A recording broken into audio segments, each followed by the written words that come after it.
વિજયા દેવી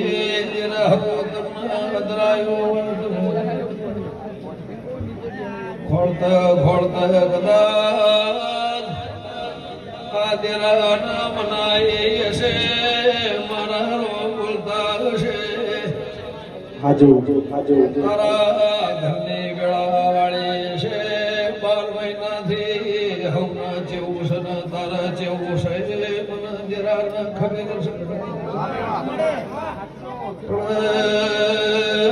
વેળા થાય ને મોહન ધોળની માતા ધોળની સુરતો એ વાવળિયા 3 વીઘાનું વિશાળ